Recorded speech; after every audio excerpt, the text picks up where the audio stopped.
शेतकरी मित्रांनो, खरीप हंगामातील 5 पिकांना पीक विमा योजना लागू करण्यात आलेली आहे।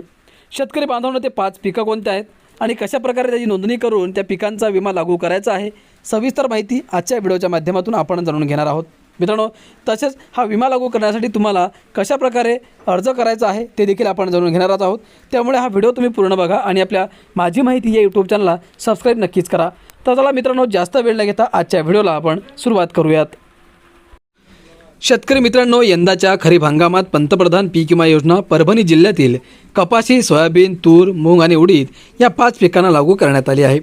इच्छुक शेतकऱ्यांना या योजनेअंतर्गत पीक विमा संरक्षणासाठी आतापर्यंत ऑनलाईन अर्ज करता येणार आहेत।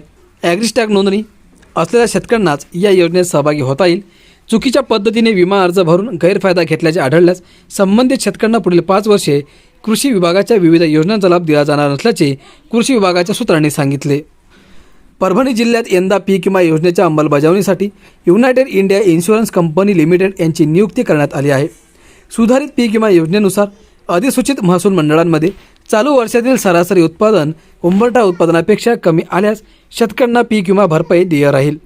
सर्व पिकांसाठी जोखीम स्तर 70% निश्चित करण्यात आला आहे। विमा अर्जासाठी 7/12 उतारा, नमुना 8, पीक पेरा घोषणापत्र, आधार क्रमांक तसेच आधारची संलग्न बँक खाते आवश्यक राहील। डिजिटल क्रॉप सर्वेतर्फे पिकांची नोंद करणेही अनिवार्य करण्यात आले आहे।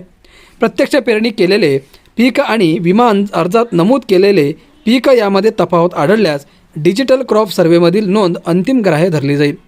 तफावत असलेले विमा अर्ज रद्द करण्यात येतील। योजनेचा लाभ घेण्यासाठी किमान 0.10% हेक्टर क्षेत्रावर पीक लागवड असणे आवश्यक आहे। कर्जदार शेतकऱ्यांनी संबंधित बँकेमार्फत विमा योजनेत सहभागी व्हावे। योजनेत सहभागी होण्याची इच्छा नसलेल्या शेतकऱ्यांनी विहित मुदतीत संबंधित बँकेत लेखी स्वरूपात कळविणे आवश्यक आहे। राष्ट्रीय पीक विमा पोर्टलवर शेतकरी स्वतः ऑनलाईन अर्ज करू शकतात। तसेच बँक किंवा सामूहिक सेवा केंद्र मार्फतही अर्ज सादर करता येतील। CSC चालकांना विमा कंपनीकडून प्रति अर्ज 60 रुपये मानधन दिले जाते।